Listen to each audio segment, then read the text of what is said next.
It's the Top Play Special Master. Live and direct. Breakfast with CubCamTV. Trickstar Radio.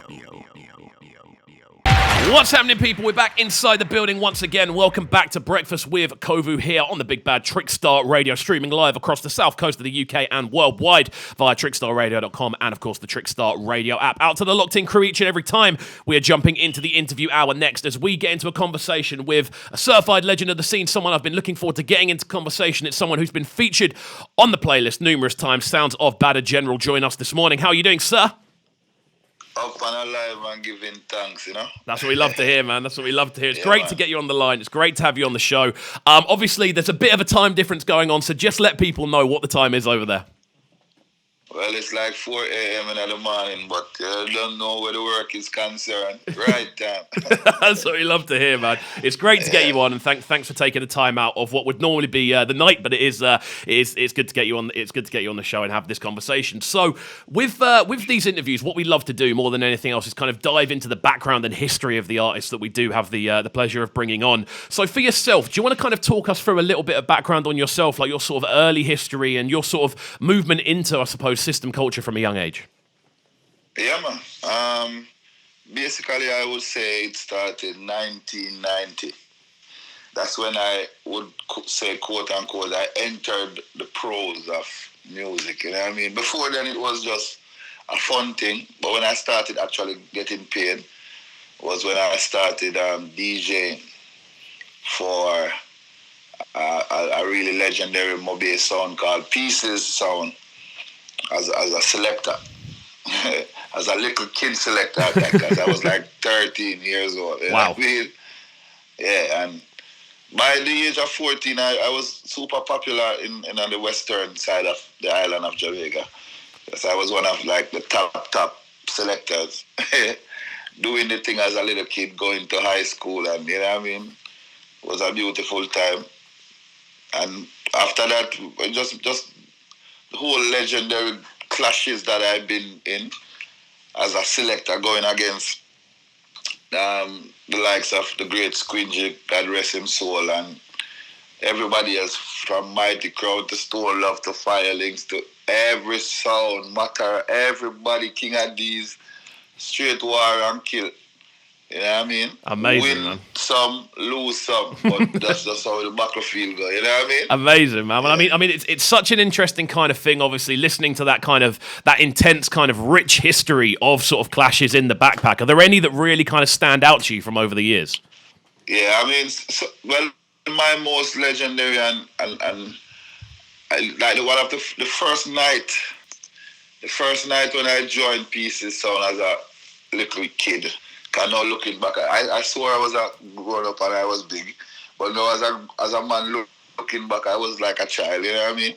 The first night it was Pieces versus Kilimanjaro, and this is like throwing in the Lions then immediately. I can imagine. I can imagine going up against Jaro that early on. Yeah, that was like the time when Troop was just about to really get mad and start killing off everybody, and I actually ran up in that, like the first go around, you know what I mean? So I had to just learn how to manage myself immediately. 100%, man. I mean, it's such a crazy thing, kind of looking back, especially being so young at the time. Like looking at the sort of sound then and what was going on, sort of clash wise. Like, what would you say the main difference is? I suppose with yourself from then to now. Like, what's the main thing that's kind of changed for you? I mean, other than natural growth, I mean, just not a child anymore and more stable-minded in my thought process. But it was just a fun thing for me, you know. I was just getting paid to do something that I love to do. You know what I mean? But other than that, that's just basically it. You know what I mean? There is no great changes in me. That's interesting, man. I mean, obviously, what? I mean, I was just going to say, like, looking back on all those sort of the clashes that you've kind of been through and the history that's kind of built up there. Obviously, since then, you sort of transitioned a bit more into a sort of vocalist and a bit more sort of focusing on the track side of things. So, do you want to talk me through how that process came into happening? The transition. No, okay. I was on Pieces Sound from 90 to 2001. 2000. I think I played my last dance with them. It was a Clash with Me versus Black Cat, and I think it was like February of 2001. And that was the last time I played. Then I started my own sound system. I started my own thing with a friend of mine. We did Mad Squad Sound, and we started it, and that went all the way because we gained popularity. We went to the World Clash. We do everything, you know what I mean? And then it just started getting boring to me. I felt like, I felt like I peaked out and at that time I used to go as Froggy Mad Squad, and thing I go on. I came to England, I did parties, I did the whole thing. I went all about over the world. But that become like a repetitive thing to me where I do the same thing every weekend, and I guess we just feel like, okay, this whole Froggy thing kind of tap out. So we start produce. In 2010, me and a friend of mine, my brother from another mother, Tarantula, we started a record label called Mad Spider Productions, and since then, I just started getting equipments together for my studio and did the whole making a studio thing. And by sitting around the board every day, it just felt like just a brand new love, a brand new energy, a brand new everything to actually just see something created from scratch. 100%, yeah. And then imagine I'm in my own space, doing something and hear somebody play it in England a week later. Yeah. It's a beautiful thing, you know what I mean? So 100%. It's just that love of creating content. No, and you know what I mean? And by doing it because I have my own thing. I've gotten really better over the years. But yeah. 100%. I mean, it's so interesting to kind of hear about that transition and obviously starting the imprint up and then obviously getting that kind of international support.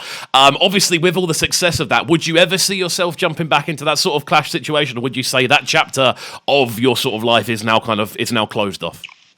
Like what I always say never, but if you ask me, like, I'm going to be honest with you, I felt like I really feel now that jersey they kind of hang up and put in the glass case and it's just there. As one of them retired jersey there where my nose at. 100%. I was just gonna say the history's so rich. Like it's not. I feel there isn't really much left for you to kind of achieve in that world to an extent. Right. I felt like I tap out. So I just, and then financial wise, I'm gonna be honest with you, it's night and day.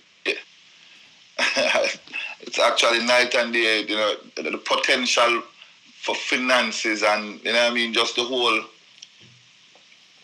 future aspect of it is more comfortable on the artist side. I'm not gonna lie to you. Okay, I mean, that makes a lot of sense as well. I mean, talking about being on that sort of artist side, we are going to jump into a tune next, which for me is a pretty phenomenal record. And this is a tune that I've seen kind of floating around for a while. And then I saw the remix, which we're going to be getting into today. It goes by the name of Barrel, the original of which is yourself and ZJ Liquid. Talk to me about this tune and the initial concept behind it. Well, I would have never reached a barrel without I Wish, which was the song I feel like get me noticed first. You know what I mean? That gave me the first buzz actually.